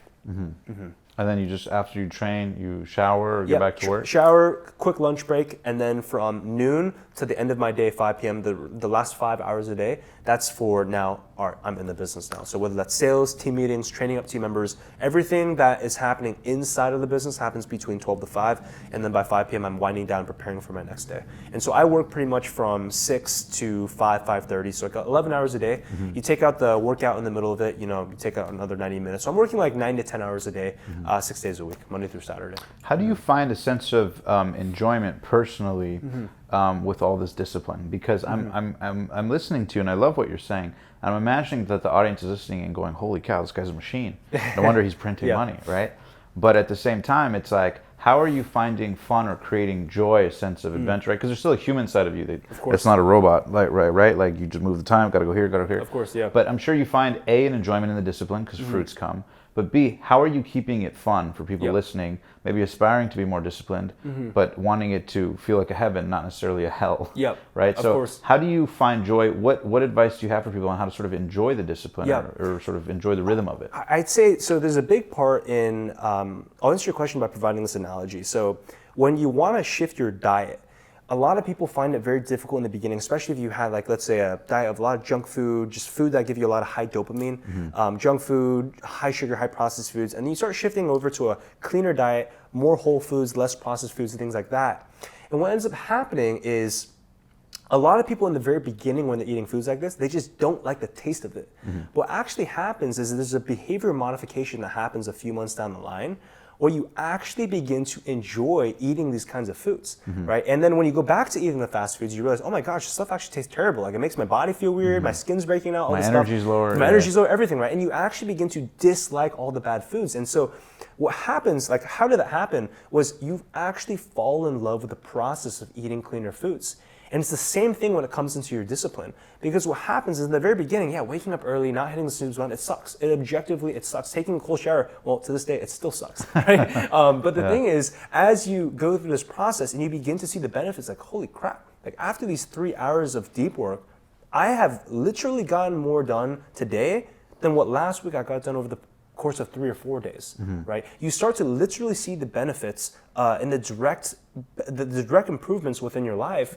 And because of that, that gives you just a little bit more motivation, a little bit more of a fire to want to keep wanting to follow through on that, right? Sort of the compounded effect. Yeah, it's a compounded effect, man. And it's like you kind of fall in love with the game. It's like a professional athlete. I call myself a business athlete, right? A professional athlete. By the way, this is one of my favorite things that I've ever learned from you. Because a lot of people don't know that we're friends off camera. But this is probably one of the most profound things that even I'm taking note of that you said. Is you consider yourself not just a business person, but a business athlete. Business athlete. So you look at business like a sport in a certain context. It's like, man, there's so many parallels of sports, and I'm so thankful my parents forced me into sports. I hated, I sucked at sports when I was younger, but paid off now, mom and dad. Yeah, mom and dad. I'm super thankful you put me through it because there's so many parallels, right? Even with the sports team and the leadership structure of a coach, and then the athletes, it's literally like a CEO and its team members. And You know how players get traded around on sports teams, right? Well, dude, if you're a terrible CMO, you're going to get cut, and you're going to have to scramble your way to find your way to CMO of another company, right? It's very, very similar dynamics. But just to bring it down to ground level of us being personal athletes, like when we look at ourselves, like, dude, as an entrepreneur, you truly are just an athlete. Like, your diet matters just as much as a professional athlete. Your sleep, your workout routine, like these things that entrepreneurs just think, no, I just work on a computer. Like, what are you talking about? I show up, I work on a computer a couple hours a day, I solve problems, and make some money, help some people. But it's like, no, if you want to take your life, your business to the next level, if you treat your lifestyle the same way a professional athlete does, dude, you will see how fast your business skyrockets. But what I was going to say, man, is going back to the motivation, professional athletes truly fall in love with the process of practice. Like, sure, they don't like showing up to practice, waking up early and doing all these things and following the diet, but they truly fall in love with the progress that comes, the gratification that comes when they make an improvement in their performance and then they win the next game, or they see improvement in the performance of the sport. That's the same exact thing within our own lives, right? Yes, And so the sum of the whole is greater than the sum of the parts. Exactly, yeah. And you truly learn to fall in love with the process. So it's like, for anyone watching who's maybe struggling with their productivity, they realize, like, man, there's something I need to improve about my own personal performance. Again, don't do all these things, just do one of these things. Maybe just don't hit the snooze button. Maybe just drink that 16 ounces of water. Maybe just take that cold shower the next morning, right? You do that one thing and you immediately see the benefits of it. And that's what drives you to want to add on another thing, right? And I always like to say, add on one habit for 14 days, stay consistent with it, and then after 14 days of doing it, add on something else. And then pretty much it's called habit stacking, right? Over the course of 3, 4, 5 months, you would have stacked all these new habits. You have accumulated an entire war chest of new habits, and you're a completely new person by then. Yeah, and I think it's so powerful too, because when a lot of people feel stuck or they feel like they're in a rut or not in good momentum, it's so important to just go get W's, right? Go get a win here, a win there. Start compounding momentum however you can. And like you said, once you stack the habits, you build the habits and the habits will build you. 2 more questions before I wrap up here, Richard. And I want to zoom into the business. So a lot of people may or may not know, I'm sure at this stage they do, that you help people turn their passion into a profitable business.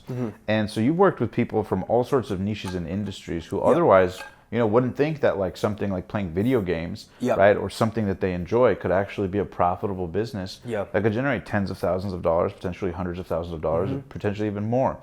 Can you talk a little bit about just how, in this day and age, how possible it is to turn your passion into a paycheck and some of the amazing different niches that you've seen have Omar, success? It's crazy, man. I think the opportunity in this day and age for starting a business and teaching other people the knowledge that you have is unprecedented. Like, literally, there's nothing that's happened like this. In light of the pandemic that's happened, and online education becoming a normal thing, right?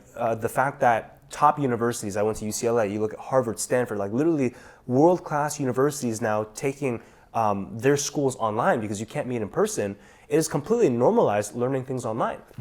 And I mean, it's something that I taught productivity as a 21-year-old to other university students, and I made $500,000 in 8 months.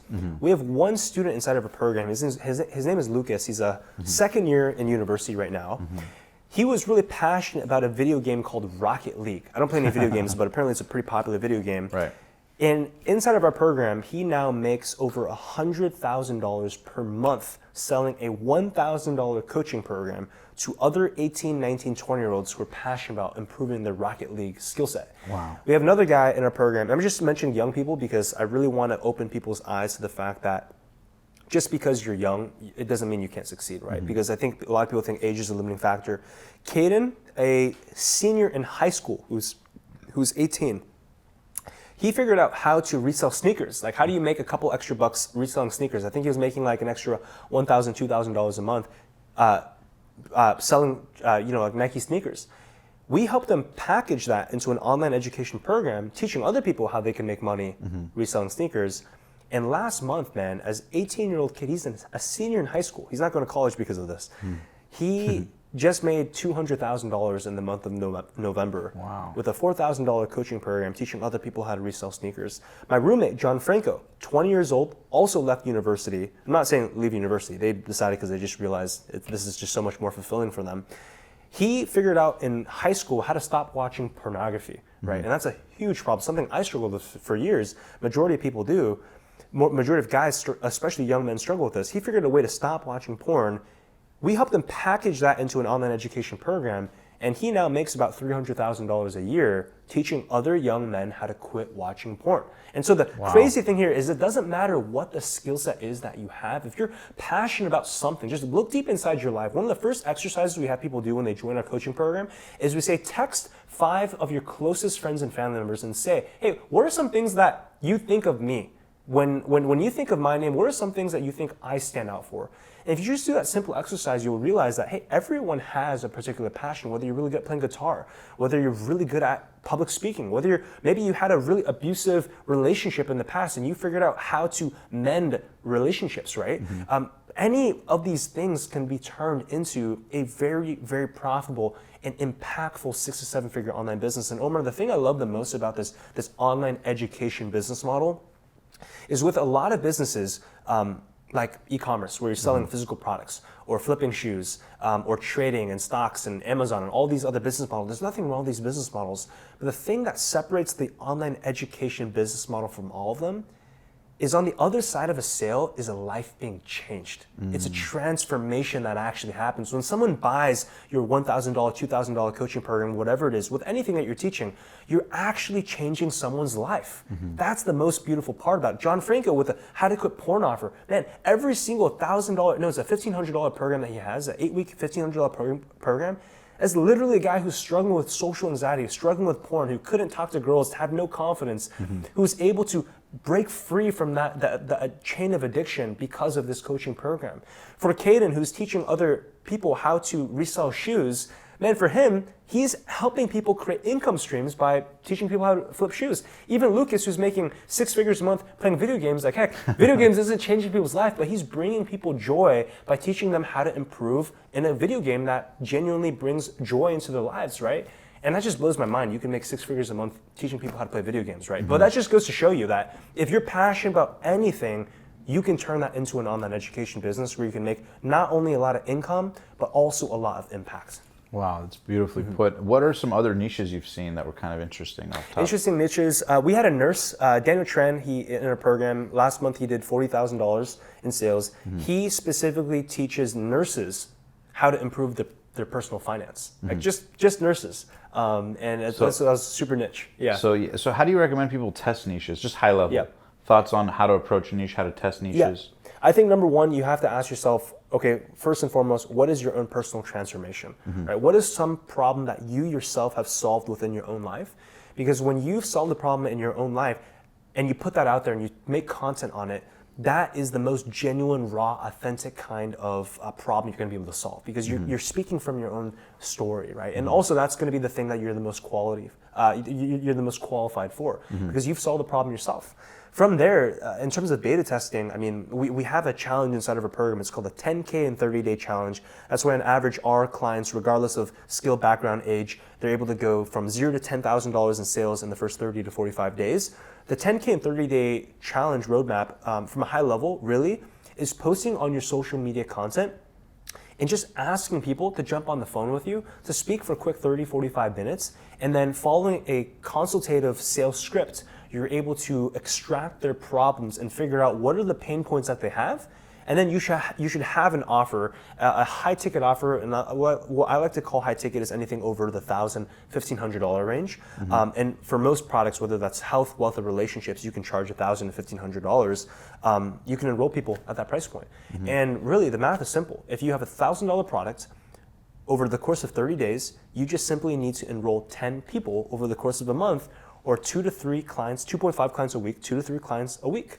I think that's very realistic for anyone to do. Right?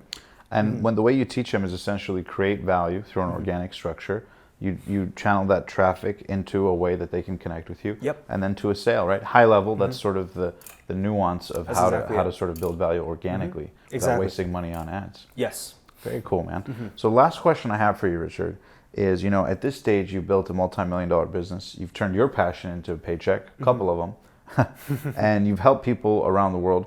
What for you is your sort of vision looking to the future of what you're looking to create? What's sort of your mission? Because I know you got huge goals. I saw in one of your posts saying taking it to 30 million plus. You mentioned 3 million a month and beyond. What's your sort of vision as you Yeah. look to the future of what you'd like to create in the world with your I success? love that question. I love that question, Omar. My vision is I want to reform online education.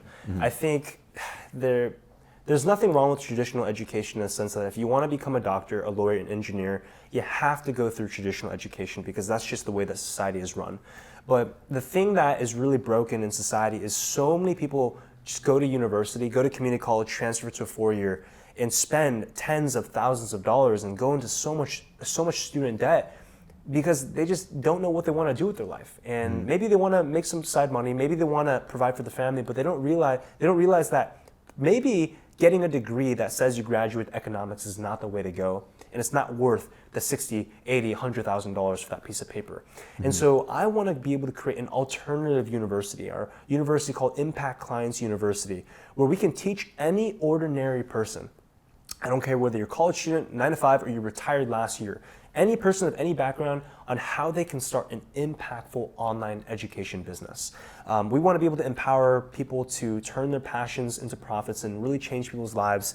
And we want to have a physical campus over the next 2 years of like an actual university building where we can have in-person seminars, have people come through and actually learn from an accredited program.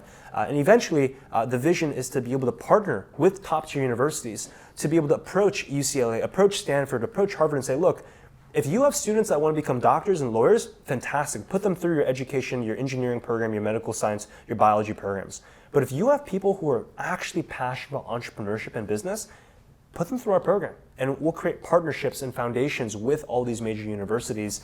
And really, I just want to be able to give the young person, the person who's struggling, who's lost, who's failed 4 businesses like I did when I was 18, 19 years old, an opportunity to have a mentor, to have an education experience that doesn't break the bank, that is going to enable for them to be able to create that kind of freedom without having to spend $36,000 a year on expensive tuition. That's the vision. I love it, brother.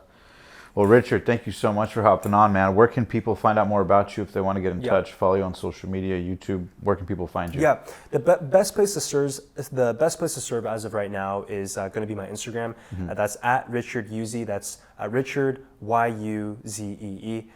Feel free to send me direct messages. I check pretty much every single day. See if there's any way I can serve, just send me a message. If you're interested in creating an online education business, hit me with a message, and my team and I will be there to serve. Awesome, man. And then right before we wrap up, we play a quick game called First Things First. Let's do it. So you know this game because you've seen the show. So the way the game works is I'm going to rifle off a quick word or phrase. You just tell me the first word or phrase that comes to mind. Make sense? Okay, let's do it. The only rule is that you can't repeat yourself twice. Okay. Make sense? Let's do it. Okay. All right. So ready for the first word? Ready. You just tell me the first word or phrase that comes to mind. Okay. First word, money. Impact. Second word, impact. I can't say money. Impact, lives changed. Your Lamborghini. Reflection of impact. Your biggest limiting beliefs when you started in business. Imposter syndrome. How you overcame those limiting beliefs. Imperfect action. Discipline. High performance. Your future. God's plan. The role God and faith has played in your life. The center. Passion. Non-negotiable. And then the last one, you ready? The best piece of advice you'd give to the young Richard who was looking for answers. If he could look at this Richard and this Richard could tell him something, the one that was worried, scared, nervous, had dreams, what would this Richard say to that young Richard? And then in the parallel, people around the world who are watching, what's that gem of wisdom that you'd give them to help them really break through? If you've been failing business after business, if you are currently in debt, if you are on a path because your friends, your family members, and society has just expected for you to continue on this path, but you just know it's not for you. Let me just tell you, I've been there. That was me literally just 2-3 years ago. I'm 23, I'm still young. I'm there on the ground, boots on the ground, struggling, and they're with you. Let me just tell you, you're not alone. Okay, first and foremost, you just have to acknowledge you're not alone in this process. Number 2, if you are there right now and you're not satisfied with your income, you're not satisfied with the impact that you have, reach out and find a mentor who's been there. Don't feel like you have to figure this out on your own. Don't just go beyond consuming social media content, like listening to podcasts, reading books, watching YouTube videos. These things are fine. but more than that, develop a personal relationship with someone. Okay, for myself, I work for someone for free. You can work for someone for free, or if you just want a faster path, pay someone for their time. Join a coaching program, find a mentor, and in exchange for paying for them, they will give you their time, energy, their knowledge to download into you. Because if you can find that, it's gonna cut so many years of wasted time and effort and energy. If I had not gone through 3 years of failing businesses on my own, 4 businesses, 3 years, so much time and energy down the drain, it's because I didn't have that mentor.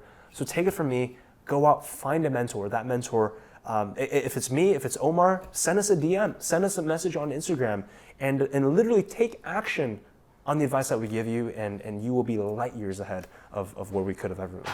My man, Richard, thank you so much for hopping on the show, brother. Thank you, Omar. One bonus question I have is how proud are your parents of you now that you proved them wrong a little bit? I think my parents are just really thankful. At the end of the day, they didn't.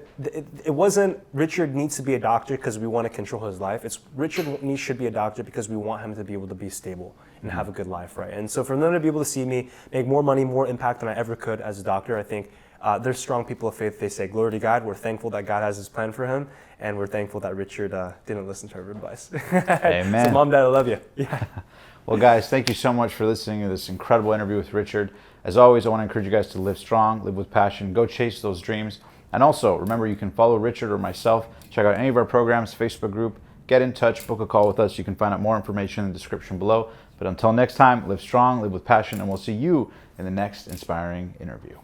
Peace. Hey guys, I hope you enjoyed this video here on the channel. And also, I wanted to let you know that if you'd like to learn even more about how to grow your brand or business on YouTube from some of the tips and strategies you may hear here and there on these calls, you can check out the link in the description below to join our 100% free Facebook group, where you can learn all of the 6, 7, and 8-figure strategies that experts around the world are using to grow their brand, influence, and business using YouTube. The simple way, not the complex way with organic video. Also, if you'd like to work with our team and you're like, you know what, I want to find out more, you can click the link below, book a call, and see how we can help you grow your brand and business on YouTube. The easy way, not the complex way. All right, guys, that's it. With no further ado, again, make sure to like, subscribe, listen to a future video. Until then, live strong, live with passion. See you in the next video.